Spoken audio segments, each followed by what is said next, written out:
Hello दोस्तों, welcome back to my channel. आज हम लोग बात करने वाले हैं टैक्स हार्वेस्टिंग के बारे में। टैक्स हार्वेस्टिंग करके हम अपना टैक्स कैसे बचा सकते हैं। तो टैक्स हार्वेस्टिंग समझने से पहले हम समझते हैं कि भाई स्टॉक मार्केट में या म्यूचुअल फंड में कैसे टैक्स कैलकुलेट किया जाता है उसके प्रॉफिट पे। तो इसमें दो तरह के टैक्स होते हैं, शॉर्ट टर्म कैपिटल गेन होता है, दूसरा लॉन्ग टर्म कैपिटल गेन होता है।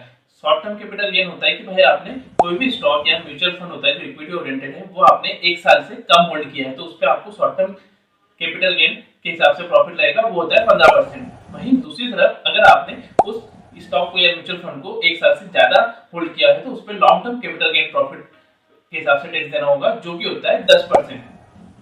बट लॉन्ग टर्म वाले में 1 लाख तक का टैक्स एग्जाम होता है प्रॉफिट। 1 लाख के ऊपर जो भी प्रॉफिट हुआ उसी पे टैक्स देना होता है। अगर आपका 1.5 लाख का प्रॉफिट है तो आपको सिर्फ 50,000 पे ही टैक्स देना है। अब इसका यूज करके हम कैसे टैक्स बचा सकते हैं ये देखते हैं। तो एक नॉर्मल कंडीशन देखते हैं, जब आपने टैक्स हार्वेस्टिंग नहीं करी, आपने कोई 5 लाख का शेयर खरीदा था जिसको आप 10 साल बाद बेच रहे हो 15 लाख में, तो मतलब आपको 10 लाख का प्रॉफिट हुआ है। तो जब 15 साल में आप बेचोगे तो 10 लाख के प्रॉफिट पे 9 लाख पे आपको टैक्स देना होगा, जो कि 90,000 बनता है। वहीं दूसरी तरफ हम देखते हैं कि भाई आपने टैक्स हार्वेस्टिंग करी थी प्रॉपर एंड प्रॉपर तरीके से इसको कैसे हम टैक्स बचा पाएंगे। तो जब आपने 5 लाख का इन्वेस्ट किया था, एक साल से थोड़ा सा ऊपर होगा, तब आप 1 लाख के प्रॉफिट हुआ होगा आपको, तब आपने उसको बेच दिया। पहले साल में आपका 1 लाख का प्रॉफिट था, आपने बेच दिया, आपको जीरो टैक्स देना रहा। वापस से नेक्स्ट ईयर में 1 लाख प्रॉफिट हुआ, आपने उसको बेच दिया। इसी तरीके से 10वें साल तक आप 1-1 लाख के प्रॉफिट को एक साल से थोड़ा सा ऊपर होने के बाद आप उसको बेचते रहे, तो आपको 1 लाख तक टैक्स एग्जेम्प्ट होता है। और एक साल से ऊपर का आप होल्ड कर रहे हो तो लॉन्ग टर्म में आ जाएगा, तो आपको जीरो टैक्स लगा। तो पहला, दूसरा, तीसरे, चौथे, पांचवें, 10 साल में आपको जीरो ही टैक्स देना पड़ा। तो जो आपका 90,000 टैक्स था वो आपने टैक्स हार्वेस्टिंग करके इस 10 साल में प्रॉपर तरीके से बचा लिया। ये देखिए, ये जो आपने 10 साल में आपने एक लाख का प्रॉफिट बुक करके आपने 90,000 का जो टैक्स था उसको जीरो कर लिया। तो इस तरीके से आप टैक्स हार्वेस्टिंग करके आपका टैक्स बचा सकते हैं। ये था जो आपके लॉन्ग टर्म पे प्रॉफिट होता है उसमें टैक्स हार्वेस्टिंग। अब जो आपका लॉस होता है उसको भी आप टैक्स हार्वेस्टिंग करके कैरी फॉरवर्ड करके आपका जो टैक्स है वो बचा सकते हैं।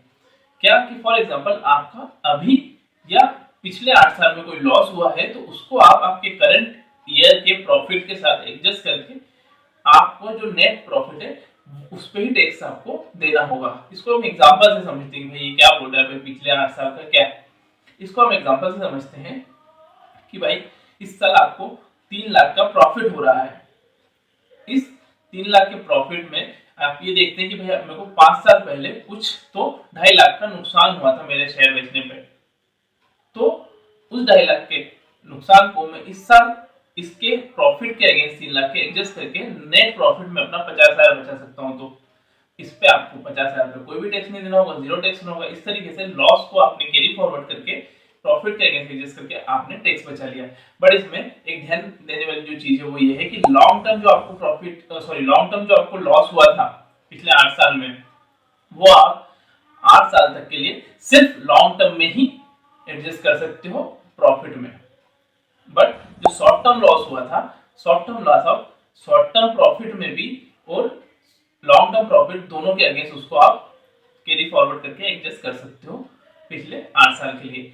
बट इसमें एक और कंडीशन है, ये जो लॉस है वो आपको जब आप आईटीआर उस पर्टिकुलर में फाइल कर रहे हो, मतलब आज से 5 साल पहले अगर लॉस हुआ था, तो जब आपने आईटीआर फाइल करी थी तब आपने आईटीआर में क्लियरली ये लॉस बताया था, ये लॉस मेंशन किया था, तो ही आप उसको कैरी फॉरवर्ड कर पाओगे। ऐसा नहीं कि आप 5 साल बाद उठ के बोलते हो कि मेरे को 5 साल पहले लॉस हुआ था, तो वो आप नहीं कैरी फॉरवर्ड कर पाओगे, उस टाइम पे नहीं बता पाओगे। तब जब भी आईटीआर फाइल कर रहे हो तो कोई भी लॉस हो रहा है तो उसको क्लियरली मेंशन करना चाहिए आईटीआर में।